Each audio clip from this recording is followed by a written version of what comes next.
Bismillahirrahmanirrahim. Pertama-tama kita panjatkan puji syukur kepada Allah Subhanahu wa taala yang telah memberikan karunia-Nya, dan juga salawat serta salam kita panjatkan kepada Nabi kita Nabi Muhammad SAW yang mengucapkan Allahumma shalli Muhammad wa ala Muhammad. Perkenalkan, nama saya Muhammad Firdaus dari UIN Suska Riau. Saya di sini akan mempresentasikan kepada hadirin semuanya, para bapak-bapak, ibu-ibu, para petani semuanya, tentang pestisida nabati sebagai solusi tanpa bahaya. Pertama-tama kita mengenali dulu pestisida kimia, yang mana pestisida kimia ini berdampak bahaya bagi lingkungan, yaitu bagi tanaman maupun juga bagi serangga dan juga para petani. Bagi lingkungan, yaitu bisa menjadi polusi bagi tanah, air maupun udara, dan juga bisa berefek pada kesehatan para petani. Di sini saya akan memberitahukan kepada hadirin semuanya agar kita mengganti pestisida kimia ini dengan pestisida nabati, yang mana pestisida nabati ini bahan aktifnya terbuat dari bahan alami, yaitu dari tumbuh-tumbuhan yang ada di sekitar kita dan juga mudah didapatkan.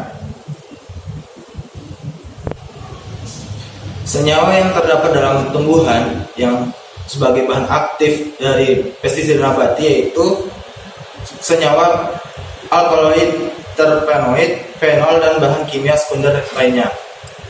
Senyawa ini bisa berpengaruh pada serangga, gulma-gulma lainnya, dan juga OPT lainnya. Contoh tanaman yang bisa dapat digunakan sebagai pestisida nabati yaitu sirsa, mahoni, bandotan, serai, dan juga bahan-bahan yang ada di sekitar kita. Contoh tanaman yang bisa menjadi bahan aktif sebagai pestisida nabati yaitu sirsa, serai, sirih, brotowali, cengkeh, dan juga mahoni, dan masih banyak bahan-bahan lainnya yang tidak kita ketahui. Bahan-bahan tersebut bisa dibuat pestisida nabati berupa herbisida nabati, fungisida nabati, nematoda nabati, lalu akarosida nabati, dan yang lainnya bisa menjadi bahan aktif sebagai. Efektivitas suatu bahan-bahan alami yang dipakai menjadi pestisida nabati sangat tergantung pada tumbuhan yang dipakai. Lantaran satu jenis tumbuhan berdampak tidak sama. Hal ini dikarenakan sifat bioaktif dan sifat racunnya tergantung dalam syarat tumbuhnya, umur tumbuhnya, dan jenis tumbuhan tersebut. Manfaat dari pestisida nabati yaitu mengalami terdegradasi yang cepat oleh sinar matahari, memiliki efek yang cepat menghentikan nafsu makan serangga, tapi jarang menyebabkan kematian. Lalu toksisitas umumnya rendah pada hewan dan relatif aman pada manusia. Jadi bisa aman terhadap kesehatan manusia, tidak meracuni para petani. Kontrol ekstentif yaitu perut dan neutroksin, dan selektif, handal untuk mengendalikan hama yang kebal terhadap pestisida sintetik. Toksisitas tanaman rendah yang tidak meracuni atau merusak tanaman. Petani dapat memproduksi dengan murah dan mudah karena terdapat di sekitar kita tanpa biaya yang mahal. Para hadirin semuanya, di sini ada prosedur pembuatan pestisida nabati dari gulma. Yang pertama yaitu mengumpulkan gulma-gulma yang berpotensi dari area tanaman petani sendiri, seperti bandotan, patikan kebo, alang-alang, teki, lalu serai, dan lain-lainnya. Kemudian daun dan batang gulma ditimbang sebanyak 25 gram. berat segarnya. Contohnya konsentrasi ekstrak 5% dicampur dengan Aquatex 500 mili, kemudian di blender hingga halus.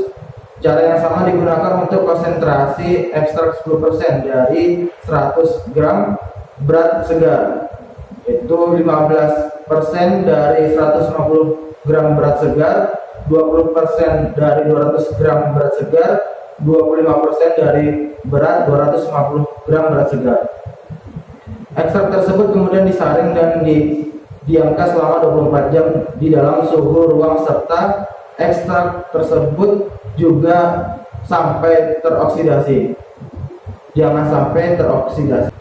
Untuk menentukan formulasi yang tepat pada sasaran OPT atau organisme pengganggu tanaman, maka dilakukan pengujian sederhana terlebih dahulu dengan membuat plot percobaan di lahan kelompok tani. Jadi sebelum diaplikasikan ke OPT, terlebih dahulu diuji coba dulu terhadap OPT tersebut.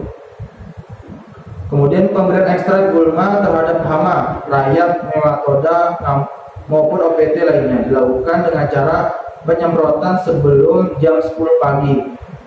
Jadi penyemprotan umumnya atau yang bagusnya itu dari jam 7 sampai jam 10, jangan sampai lebih dari jam 10 pagi.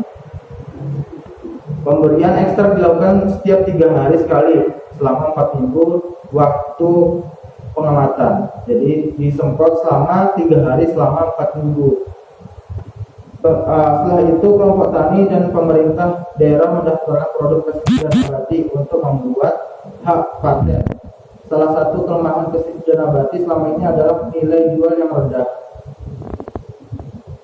Hal ini disebabkan tidak adanya lembaga penelitian yang mematenkan produk ini, apalagi sudah dipatenkan nilai jualnya menjadi tinggi.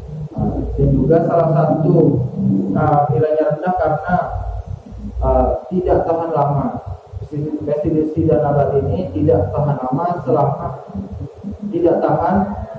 dibandingkan dengan pestisida sintetik lainnya. Terima kasih para hadirin semuanya, para bapak-bapak, ibu-ibu, para kelompok tani semuanya. Apabila ada pertanyaan, silahkan. Dan juga jika ada yang kurang dari presentasi saya, mohon ditanyakan lagi. Sekian, terima kasih. Wassalamualaikum warahmatullahi wabarakatuh.